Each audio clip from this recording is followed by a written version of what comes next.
That's great to know. And they do have a young squad, to be fair. And you know, time, unfortunately, is something that a lot of managers don't get nowadays, do they? Yeah, well, this is it, isn't it? It's all about success, instant success, isn't it, these days? Yeah. But fingers crossed.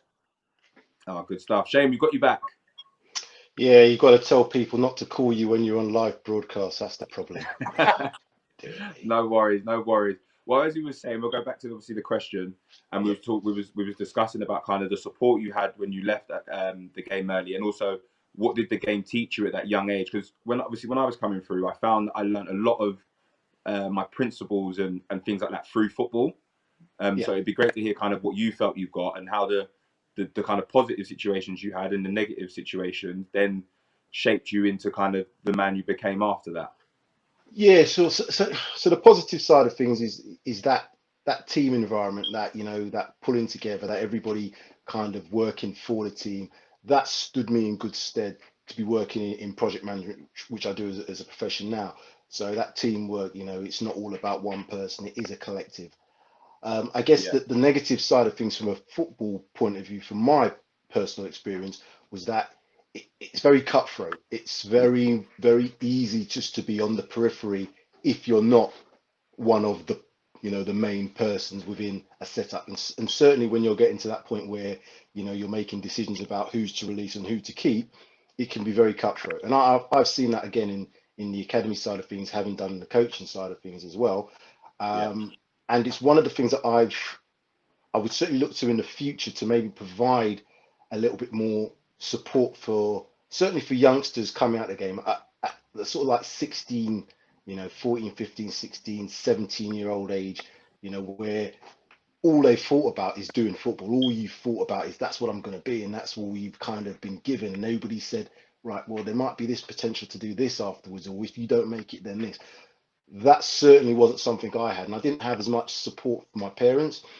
So again, a lot of the things I certainly try to instill when I was doing the coaching from a grassroots perspective is making sure that everybody's involved from the parents' perspective as well, to say, like, you've got some really talented kids. Some of them may go on and make it into the game at some level, but the chances are very few will. And it's getting that sort of information across to people to make them understand it's a very, very slim chance. As Ian will probably tell you, it's a very small chance to make it in a professional game.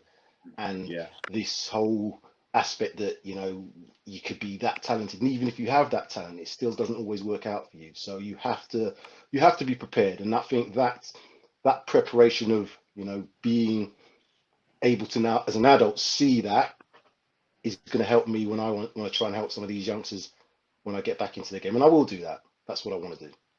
No, that's brilliant, and I can relate to a lot of what you said there. I mean, I have my own academy myself, and one thing I try and kind of teach the kids and help them understand, because football is such a strange profession, and it's its own world, isn't it? So, you know, you'll be competing a bit against your best friend, you know, which is something you have to deal with daily. You have to work alongside them, but you're also working against them. And not only that, you get young kids from the age of kind of 4 or 5 thinking about their adulthood and what they want to be as an adult from such an early age, and they kind of almost forget the fun side and the childhood side because they're so focused on that end goal. And one thing I always try and kind of teach the kids that you know that come to my academy is sort of staying in the now and just working on every time you're at training. Make sure you're better than your last training session. Make sure we improve on the last training session, and kind of get them focused on the process rather than the end goal. Very, very good advice to them, certainly. Is that something that you try and instill as well in kind of the kids you work with and stuff like that? Yeah, because again, I go back to that point. There's so few that will make it in the game professionally. Now you can have the love for the game, and you can take that as far as you can go. Even when you're, you know, 50, 60, 70s, you can still enjoy that sort of aspect of football. But if you're, particularly from those early ages, and academies are taking players a lot earlier and earlier these days, if all you know is from the age of 5, you're in a club, a professional environment, and you're being told, or certainly believing, that you're going to be a professional footballer, at that early age, that's kind of like almost, you know, you're almost programmed to believe in that. So that fall of not making it can be so devastating that you think your whole world's done. And at 16, 15, 16, your world's just starting. You know, there's no age, but you cannot you cannot emphasize how important that is to try and get that support to kids of those ages to say, right, your world's not finished, it's just starting. There are other avenues. It doesn't have to necessarily be through this club that you might make it. You could make it in other areas through the non-leagues, through, you know, playing the game, being seen at university. There are a lot more other areas to be seen as a professional, or to make it in the game now, I think. Yeah, I would agree with that. And Ian, obviously, you know, you've had experience in terms of you know you managed Weymouth and you've been in that kind of coaching environment as well. And how did you find trying to you know bring young players through and bring them into the squad, and also with the more experienced pros, how did you manage them with young players? Because sometimes you know you can get those experienced pros who are extremely tough on kind of the younger players that are coming through. How did you manage those two types of situations and scenarios?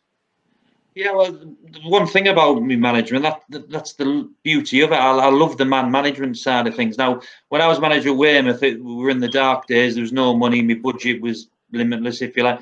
So I had no choice but to play a lot of youngsters, players who'd never played at that level. And, you know, they were frightened lads, to be fair, going into that sort of environment. But I loved it because at the end of the day, that's where I'd been, and I'd come through the ranks. And you, as a manager, you want to manage how you wanted to sort of be managed yourself as a player when you were that young. And Yeah, you know, sometimes you put your arm around them with the experienced boys. You tell them to look after them as well, which they did brilliantly as well. But you know, as we all know, the experienced boys, you do get your big time Charlies, yeah, and you have got to rein them in at times if you like. And you know, because we were all there once when we were all a young kid, terrified coming through. Yeah, you get your cocky young kids. I certainly was. Now you know, I needed an arm around me. It's the, you know, you wrap a few in cotton wool, and others you give a rollicking to, and it's yeah, just trying to get the character, trying to know what they're about. And go from there really. But they were fantastic for me in a really difficult situation. And it's like Shane was saying about youngsters there. You know, I know lads down here who've been on books at professional clubs from the age of 7 all the way to 16. Never got the chance to play with the mates on a Sunday, whatever, because they were contracted. And then at the age of 15, 16, they're told, well, thanks, but no thanks. And, you know, they've missed out in a lot of the youth playing with the lads, enjoying football without the pressures of wondering if they're going to be a professional footballer. And it's sad to see, really. And a lot after that go by the wayside who've got a lot of talent, but yeah, think, well, no, it's too much pressure. I just want to enjoy myself and play with my mates.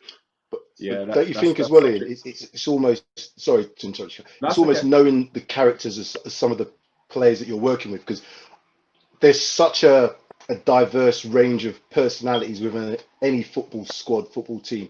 You'd have those players that they could almost take anything, you know what I mean? You could give them that Yeah. sort of real hard lesson, that real hard talking to, and they'd be like, right, I'll take that and I'll run with it. Whereas others, you know, it might not do them any good. And that's knowing Yeah. your players, that's knowing Yeah. how you It's can getting the approach balance them. And right, that's isn't what it? I've It's learned. getting the balance.